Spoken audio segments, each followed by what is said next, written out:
Assalamualaikum warahmatullahi wabarakatuh. Saya Alisa Ramadhani dengan NIM 2301 Dan saya Paramita dengan NIM 2301 Baiklah, di sini kami akan menampilkan video pembelajaran terkait dengan konsep pendidikan Islam untuk memenuhi tugas UTS dari dosen pengampu Bapak Ahmad Fadil, MPD. Baiklah, selamat menyaksikan. Konsep-konsep pendidikan Islam. Apa sih pengertian pendidikan Islam? Dalam bahasa Indonesia, istilah pendidikan berasal dari kata didik dengan memberi awalan pe dan akhiran an, mengandung arti perbuatan, hal, cara, dan sebagainya. Istilah pendidikan ini berasal dari bahasa Yunani, yaitu pedagogi, yang berarti bimbingan yang diberikan kepada anak. Istilah ini kemudian diterjemahkan ke dalam bahasa Inggris dengan education yang berarti pengembangan atau bimbingan. Dalam bahasa Arab, istilah ini sering diterjemahkan dengan tarbiyah yang berarti pendidikan. Pengertian pendidikan Islam yaitu sebuah proses yang dilakukan untuk menciptakan manusia-manusia yang seutuhnya, beriman dan bertakwa kepada Tuhan serta mampu mewujudkan eksistensinya sebagai khalifah Allah di muka bumi, yang berdasarkan kepada ajaran Al-Quran dan Sunnah. Selanjutnya, B. Konsep-konsep pendidikan Islam. A. Taklim. Kata taklim berasal dari kata dasar alama yang berarti mengajar dan mengetahui. Pengajaran taklim lebih mengarah pada aspek kognitif. Taklim mencakup aspek pengetahuan dan keterampilan yang dibutuhkan seseorang dalam hidupnya, serta pedoman perilaku yang baik. Definisi taklim menurut Abdul Fattah Jalal adalah sebagai pemberian pengetahuan, pemahaman, pengertian, tanggung jawab, serta penanaman amanah, sehingga penyucian diri manusia berada dalam suatu kondisi yang memungkinkan untuk menerima al-hikmah, serta mempelajari apa yang bermanfaat baginya dan yang tidak diketahuinya. B. Tarbiyah. Tarbiyah atau pendidikan adalah transformasi pengetahuan dari satu generasi ke generasi berikutnya, atau dari orang tua kepada anaknya.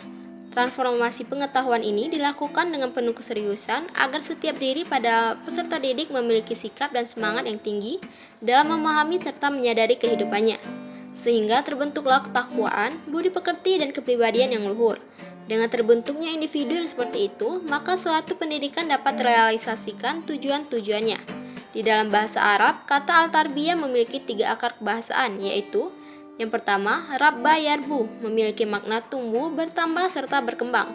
Yang kedua, rabbi yarba, memiliki makna tumbuh dan menjadi besar atau dewasa. Yang ketiga, rabba yarubu, memiliki makna memperbaiki, mengatur, mengurus, dan mendidik, menguasai, dan memimpin, menjaga, serta memelihara. Menurut Mustafa Al-Ghalayani, al-tarbiyah adalah penanaman etika yang mulia pada anak yang sedang tumbuh dengan cara memberi petunjuk dan nasihat, sehingga ia memiliki potensi dan kompetensi jiwa yang mantap yang dapat membuahkan sifat bijak, baik cinta akan kreasi, dan berguna bagi tanah airnya. Menurut Mustafa Al-Maragi, aktivitas al-tarbiyah terbagi menjadi 2 macam, yaitu yang pertama, tarbiyah holakiyah, merupakan pendidikan yang terkait dengan pertumbuhan jasmani manusia, agar dapat dijadikan sebagai sarana dalam pengembangan rohaninya. Yang kedua, tarbiyah diniyah tasbiyah, yaitu pendidikan yang terkait dengan pembinaan serta pengembangan akhlak dan agama manusia. Selanjutnya, C. Ta'dib. Secara etimologis, ta'dib adalah bentuk masdar yang berasal dari kata kerja adaba dan guru yuadibu ta'diban, yang kemudian diterjemahkan menjadi pendidikan agama, sunni, adab. Sedangkan pengertian secara teknis, ta'dib adalah proses pendidikan yang bertujuan untuk memperkuat dasar-dasar keterampilan belajar siswa dan berpuncak pada pengasahan akhlaknya. Selanjutnya, C. Perbandingan konsep pendidikan Islam. Sistem pendidikan Islam jika dibandingkan dengan sistem pendidikan lain memiliki keunggulan. Berikut ini merupakan beberapa contoh perbandingan konsep Islam dengan konsep yang dimunculkan pada konsep pendidikan Barat. A. Konsep aktualisasi diri. Konsep pendidikan Islam dalam memenuhi tujuan aktualisasi diri merupakan konsekuensi pilihan yang dirasakan manusia di akhirat. Kedua, Allah memberikan ajang kompetisi dalam kebaikan tetap terbuka bagi manusia. Prinsip yang ditekankan adalah penyesuaian balasan di akhirat kelak dengan perbuatan manusia di dunia. Ketiga, Allah menjadikan penghambatan dan ketaatan manusia padanya sebagai tujuan tertinggi. B. Konsep Islam dalam perkembangannya. Sebagian ahli dan filosofi pendidikan menganggap bahwa tujuan inti pendidikan adalah perkembangan baik perkembangan intelektual fisik, batin maupun sosial. C. Konsep pendidikan Islam dalam perkembangan jasmani.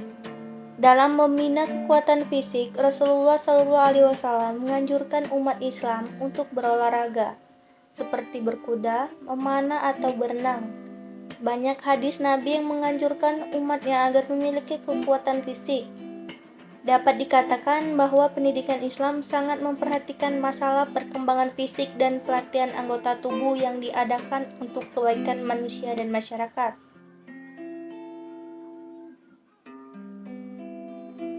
D. Konsep pendidikan Islam dalam perkembangan akal. Dalam pandangan Islam, akal merupakan potensi manusiawi yang paling penting. Al-Quran menganjurkan penggunaan akal dalam merenungi tanda-tanda kebesaran Allah yang ada pada diri manusia atau yang ada pada alam semesta. Pendidikan Islam mengajak manusia untuk memanfaatkan akal dalam berargumentasi, mencari kepuasan, merenung, dan melakukan observasi. Jelasnya, pendidikan Islam mengembangkan akal menurut pola perkembangan yang terbaik, sehingga tidak akan ada manusia berakal dan sombong karena pendidikan Islam menghindarkan manusia dari eksploitas nafsu dan syahwat.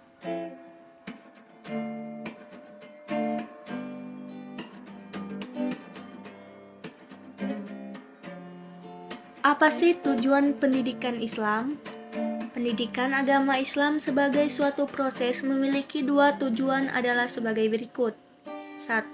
Tujuan umum pendidikan Islam adalah penyerahan dan penghambaan diri secara total kepada Allah.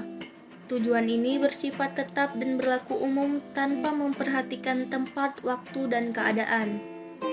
2. Tujuan khusus pendidikan agama Islam merupakan penjabaran tujuan umum yang diperoleh melalui usaha ijtihad para pemikir pendidikan Islam, yang karenanya terikat oleh lokus dan tempus.